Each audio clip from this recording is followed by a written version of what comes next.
how do diabetics and diabetes as a condition deal with the physical, mental, and emotional requirements to perform in life?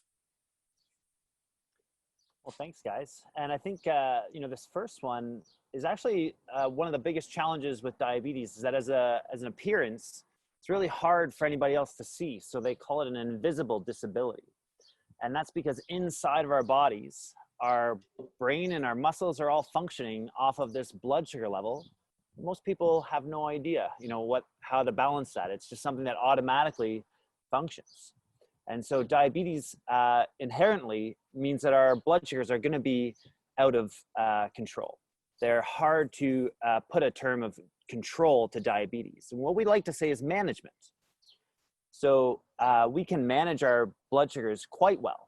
And certainly I like to demonstrate that with my performance, right? But the physical impact when our blood sugars are not in that target zone, where the natural body with a working pancreas would land it, can physically scare you. It can make you shaky and weak. It can make you guess, and wonder and worry about what's going to happen next.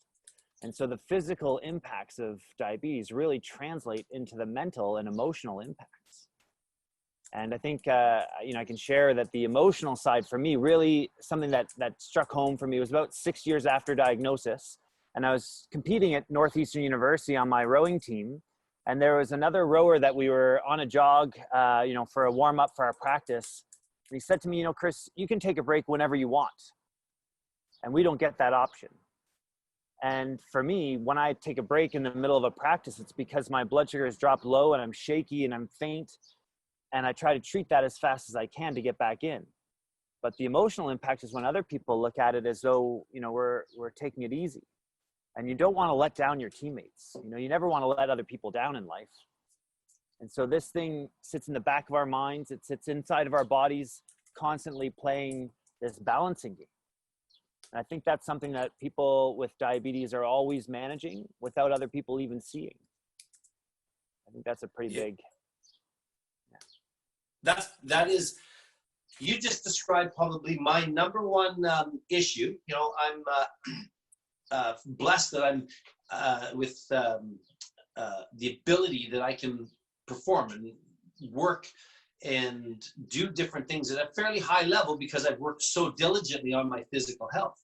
But when people look at me, they just go, how can you be a diabetic? And all of a sudden, they'll see me and I play competitive golf.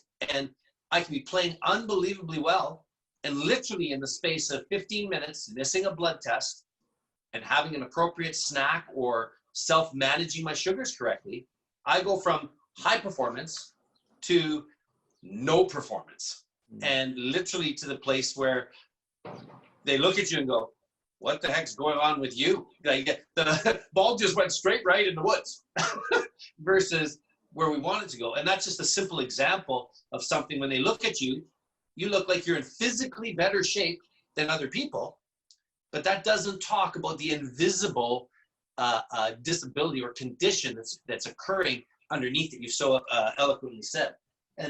But it affects even able-bodied people that don't have diabetes. Blood sugar affects everybody, even in any form of performance. Would you not agree with that, Chris?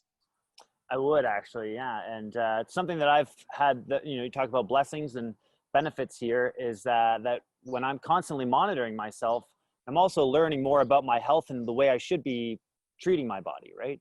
And treating my body for the best performance. Okay. Also I wanted to mention one other thing here, and that's about kind of the general comments that we receive on a regular basis. And I think that can affect our mental health, and it can kind of close a lot of people up that live with diabetes so they don't share about. And, I've been a pretty big advocate that, start off, right? And you might have someone make a comment that didn't make sense. But I've established some of my best partners and friends from places where they had a pretty low level of understanding of diabetes. And, even in the diabetes clinic, I've seen this myself, where a doctor has asked, okay, what kind of range does your blood sugar go to? And it's hard for us to know how to compare against other people living with this condition because you can't see. you don't know how other people are doing it and what the results are. So I always remember sitting in the clinic and feeling the pressure of how to answer that question.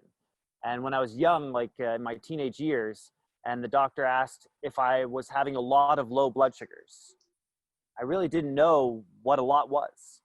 And so when I asked to elaborate, and they said, well, are you having one a week? And I was like, oh yeah. With doing 60 kilometers of training in a day, there's sometimes 5 or 6 lows in one day wouldn't be too surprising. So just knowing that, and knowing that that's a physical barrier that we face regularly, is these things can pile up in one day. There might be a couple of days in a row that I don't have any low blood sugars, right? But when is that going to happen? That can really play a role in whether or not we're able to reach for our best performance. Oh, well said. Well, if you had a question. Yeah, Chris, I'd like your perspective on I'm not a diabetic, but it is an invisible disease for a non-diabetic. I had no idea that the stats were as Heath's described them. What percentage of the Canadian population is undiagnosed with diabetes right now? I think there's been a big push in the last 10 years to try and get that messaging out and provide, constant outreach to get people to consider that and to get tested. So I think doctors are doing a much better job about it, because there was some people living with diabetes for over 10 years, specifically type 2 diabetes. And while we'd like to say that it's gone, there are still times where people come into the office with type 1 or type 2 diabetes, and it kind of gets brushed off. So I still hear stories of people like that in the last couple of years, feeling like something's wrong, and some of them don't know what it is. So, it's hard to guess at how many, but it's really important to know the signs and symptoms, which would be if you're incredibly thirsty and you're using the bathroom a lot, that's because your blood sugar is not going into your muscles and into storage, and your blood sugars are riding higher and higher. So the only thing that we can do is try and drink and get rid of it through using the bathroom. Excellent. The second question I would have is, given that they have diabetes, a person has diabetes, management of your food intake is amazingly important, your hydration, etc. Could you describe some of the things that people need to do, and also your perspective on how many people are actually doing this effectively versus they could really improve it? Yeah, so when I was younger, this is kind of when you had the options of water or something like Gatorade or juice. So Gatorades and those types of performance fuels have a lot of electrolytes. And so I remember the challenge for me in Athens. Athens is one of the hottest places in the world. And we're out there rowing, and racing for the Olympics. And so I had a really hard time with keeping my electrolytes up and my, all my micronutrients in balance. And if I had something that was sweeter, then my blood sugar would likely rise. So if I had Gatorade with the electrolytes, then I would be running high and then using the bathroom more and pissing them all away. It's quite frustrating, right? But now we have a whole suite of different products that can help us to balance and get the right nutrition, the right ingredients for our lives. And it is something that, talking specifically to those with diabetes out there, it can be really overwhelming watching our blood sugars. I get that. I feel that. But if we think about it as an opportunity to learn how these things are impacting us and trying to move around some of these ingredients that we're using into the right places, right? So that they can balance out with our daily activities.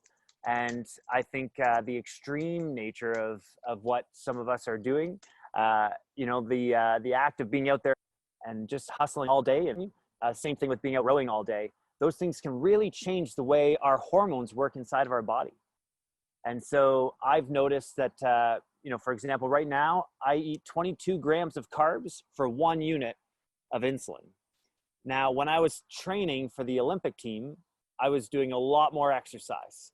And so I actually was taking 322 grams of carbohydrate for 1 unit of insulin. That is a crazy difference, but that shows us how helpful exercise is in this physiological thing that's happening inside of our body. It is a mystery exactly how it works, but we can start learning these things and start incorporating them into our decisions to think, well, if I'm going to, have a bigger meal, then make sure that I get some exercise, today, right? And keep on that healthy train to balance it all out.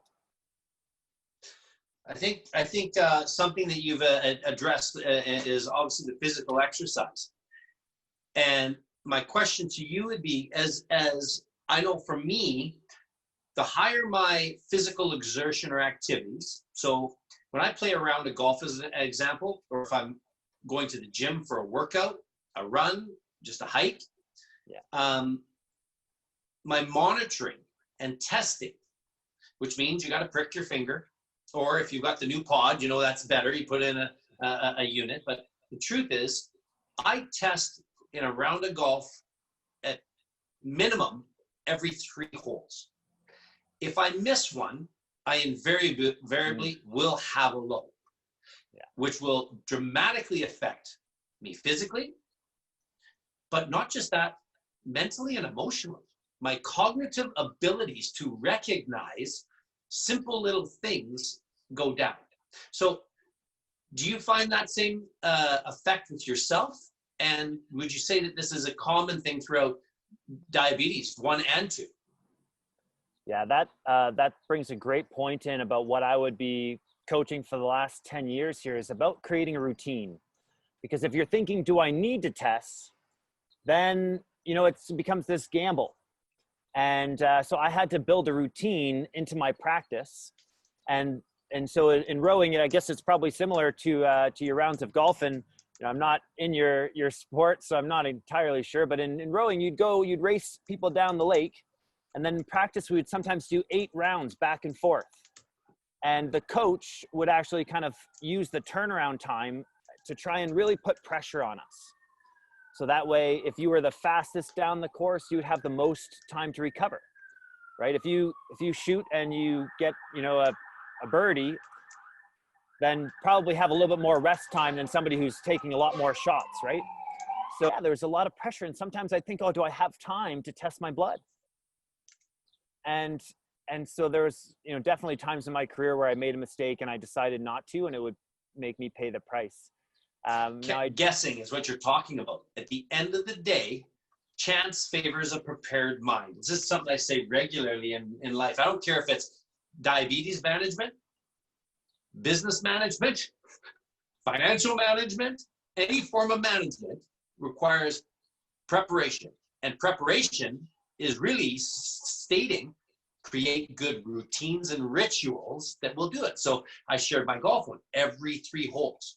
I miss it, I put myself at risk with diabetic management performance. So that I find that just our dialogue and going, I'm not unique. This is a common success factor for diabetic high performance, or take out diabetic high performance, create rituals. So with diabetes, you could be afraid of seeing that number because you don't think it's good, right? And you're thinking, oh, I don't really want to see that. Maybe if I just push it along, right? I'll look at it later. That's a very common thing for people with diabetes. And I've done that myself. And if you don't have the information, then you can't make your best judgment to go next. And the same thing would apply running a business, your family relations. If you don't ask the questions, you don't get that information. Do your best on the next step. Even if you find out that you didn't do, exactly as well as you had hoped, you get that information, then you can do better on the next round.